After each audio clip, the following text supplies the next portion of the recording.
Bismillahirrahmanirrahim. Assalamualaikum warahmatullahi wabarakatuh.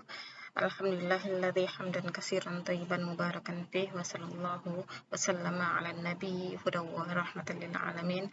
Asyhadu an la ilaha illallah wa asyhadu anna Muhammadan abduhu wa rasuluh la nabiyya ba'da amma ba'd. Puji syukur kepada Allah Subhanahu wa taala, alhamdulillah kita masih diberi kesehatan, kelapangan rezeki dan kebugaran tubuh untuk tetap melanjutkan perkuliahan kita di mata kuliah fikih muamalah, dan ini merupakan pertemuan terakhir kita sebelum pelaksanaan UAS insyaallah pada minggu depan. Kemudian salawat beserta salam kita panjatkan kepada junjungan kita Nabi besar Muhammad sallallahu alaihi wasallam. Allahumma shalli ala Muhammad wa ala ali Muhammad.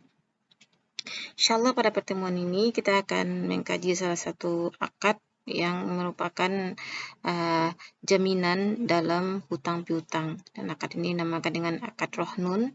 Sebelum kita mulai perkuliahan kita, agar ilmu yang kita dapati diberkahi nantinya dan bermanfaat bagi umat, marilah kita berdoa terlebih dahulu. Allahumma alimna ma yanfa'una wanfa'na bima 'allamtana waj'al ilmana khalisan liwajhikal karim waftah 'alaina bi fatikal mubin.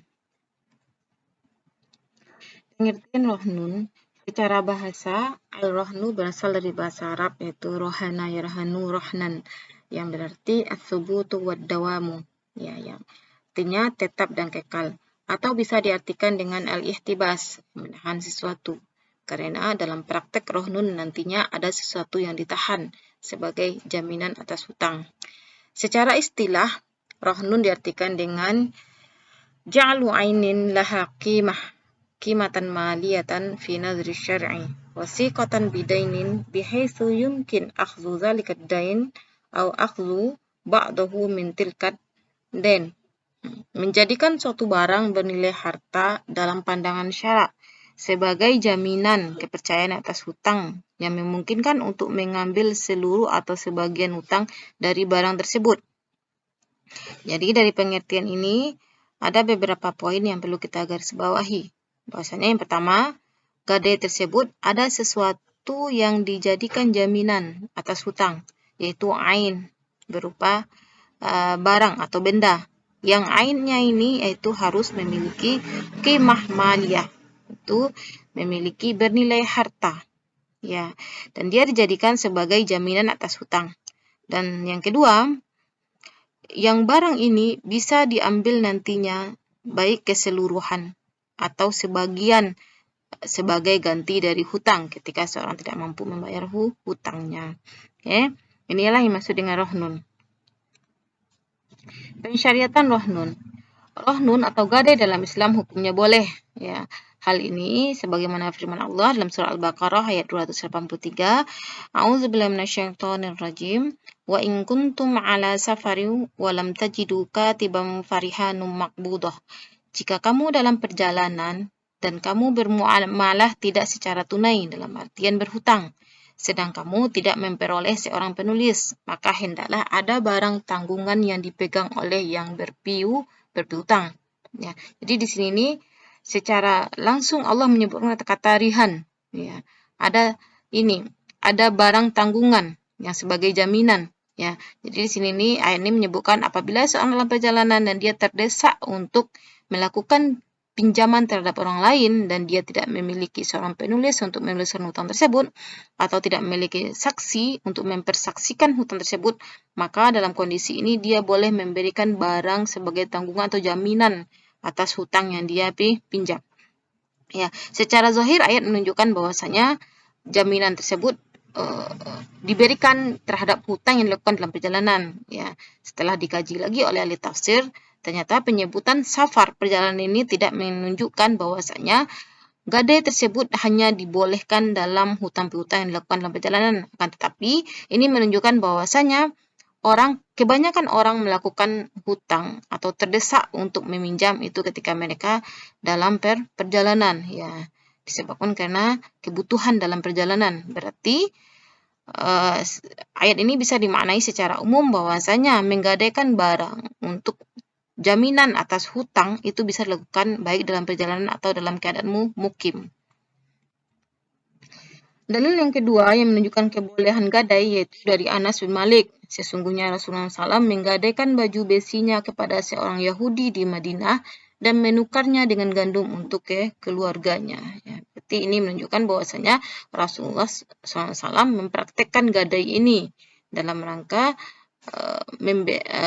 mendapatkan pinjaman untuk memenuhi kebutuhan keluarganya. Terus dalil yang ketiga itu kaidah fikih.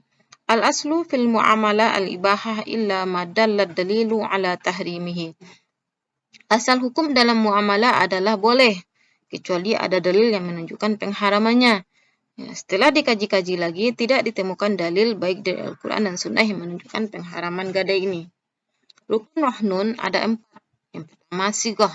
Sigoh ini merupakan lafal yang menunjukkan bahwasanya rohin, ya, orang yang menggadaikan, orang yang meminjam, dia memberikan barangnya sebagai jaminan atas hutang yang dia pinjam. Rukun yang kedua itu marhun, barang yang digadaikan ya, sebagai jaminan.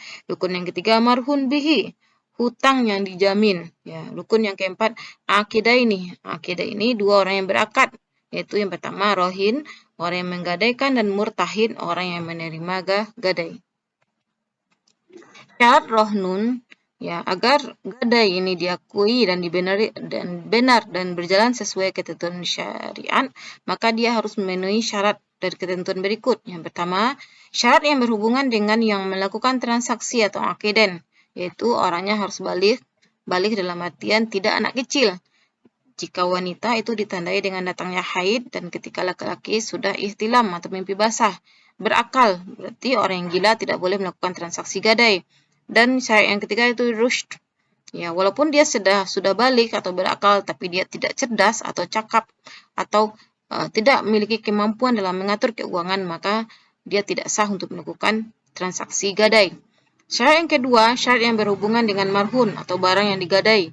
Itu ada 3 syarat yang harus dipenuhi. Yang pertama, barang gadai itu berupa barang berharga yang dapat menutupi hutangnya, baik dalam bentuk barang atau nilai. Ya. Jadi barang yang digadaikan tersebut harus barang yang berharga yang nilainya minimal sama dengan hutang atau boleh lebih. Ya. Dan yang digadaikan itu boleh berbentuk barang atau yang lainnya. Terus yang kedua, barang gadai tersebut adalah milik orang yang menggadaikannya atau yang diizinkan bagi dirinya untuk menggadaikannya sebagai jaminan gadai. Berarti seseorang tidak boleh menggadaikan barang yang bukan miliknya. Syarat yang ketiga, barang gadai tersebut harus diketahui ukuran, jenis, dan sifatnya. Pemanfaatan marhun atau barang yang digadaikan. Dalam hal memanfaatkan, dalam hal murtahin atau orang yang menerima gadai memanfaatkan marhun, barang yang digadaikan, ini terjadi perbedaan pendapat ulama. Ada 3. Yang pertama, ada ulama yang membolehkan, yang kedua melarang, dan yang ketiga membolehkan tetapi dengan syarat. Yang pertama, kelompok yang membolehkan, yaitu Imam Syafi'i, Ahmad bin Hanbal, Ibnu Qudamah, dan lain-lainnya. Ya, mereka berpendapat marhun atau barang yang digadaikan boleh dimanfaatkan ketika yang digadaikan adalah hewan yang dapat ditunggangi dan hewan yang dapat diperah susunya sebagai ganti dari biaya nafkah hewan tersebut. Rasulullah bersabda, "Az-zahru yurkabu binafaqatihi idza kana marhunan wa labanu darri yashrabu binafaqatihi idza kana marhunan wa 'ala alladhi yarkabu wa yashrabu an-nafaqah." Hadis rawahu Bukhari. Hewan yang digadaikan ditunggangi dengan sebab nafkahnya apabila ia digadaikan, dan susu hewan menyusui diminum dengan sebab nafkah apabila digadaikan, dan wajib bagi yang menungganginya dan meminumnya memberikan nafkah. Hadis riwayat Bukhari. Ya, jadi dari hadis ini terlihat bahwasanya apabila yang digadaikan tersebut hewan, dan tentu dalam pemeliharaan hewan tersebut perlu nafkah atau biaya untuk makan hewan tersebut, dan tentunya itu yang ditanggung oleh murtahin.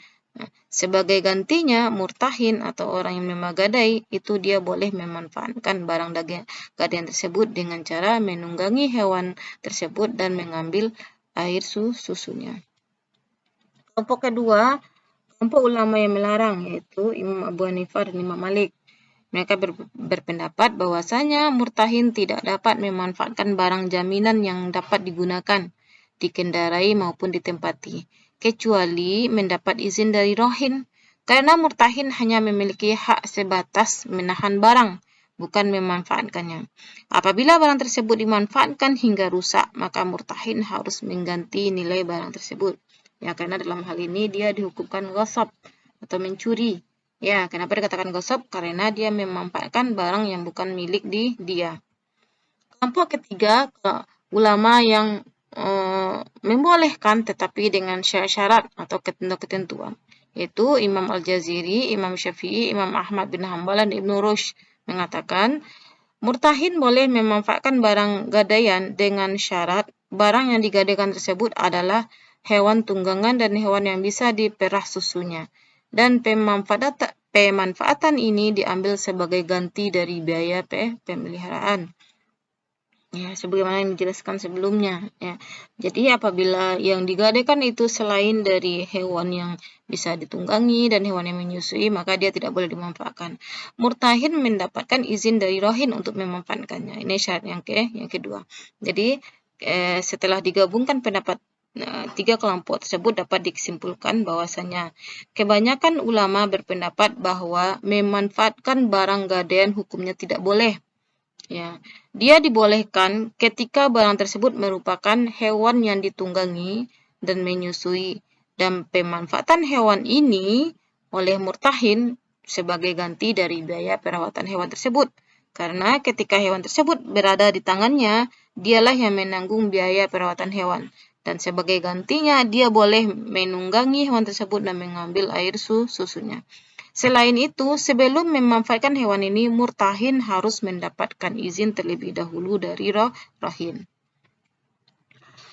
Ongkos dan biaya penyimpanan. Ya, jadi ketika seorang menggadaikan sebuah barang, suatu barang terhadap penggadaian baik itu konvensional atau penggadaian syariah, bagaimana biaya? Nah, dari mana diambilkan biaya ongkos dan biaya penyimpanan dan pemeliharaan barang tersebut? Nah, di sini terdapat perbedaan antara penggadaian konvensional dengan penggadaian syariah yang ada di Indonesia. Pertama kita lihat konvensional, ya. Bunga akumulatif dari ketidakmampuan melunasi hutang. Maksudnya di sini nih, ketika seseorang tidak mampu melunasi hutangnya, maka akan ada bunga yang diakumulasi setiap bulan, dan biaya operasional dan biaya penyimpanan dan pemeliharaan barang diambilkan dari bunga ini. Oke, itu yang penggadaian konvensional. Yang kedua, jika rohin ya tidak mampu melunasi hutangnya, maka barang akan dilelang. Ya. Dan yang ketiga, jika ada sisa dana dari pelelangan barang, misalnya yang digadaikan tuh rumah, ya mobil atau surat-surat berharga. Nah, jika ada sisa dana dari hutang setelah dikurang dengan hutang, maka dana tersebut tidak kembali kepada nasabah, dan sisa dana itu menjadi milik pihak penggadaian. Nah, inilah sistem yang berlaku di penggadaian konvensional. Bagaimana sistem yang berlaku di penggadaian syariah?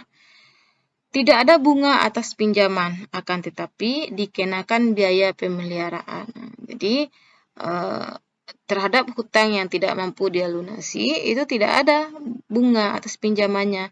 Akan tetapi biayanya itu dikenakan langsung terhadap nasabahnya. Terus, jika tidak mampu melunasi, maka barang akan dilelang. Ini sama dengan praktek bank konvensional. Misalnya, hutangnya 200 juta, dan dia tidak mampu membayar, maka rumah yang digadaikan, misalnya ya, rumah yang digadaikan maka akan dilelang. Jika ada sisa dana dari pelelangan, dana tersebut akan dikembalikan kepada nasabah, ya, kepada rohin, orang yang berhutang. Ya. Dan apabila setahun tidak dikembalikan, maka dana sisa itu akan diberikan ke lembaga amil zakat, ya, sebagai sedekah darinya.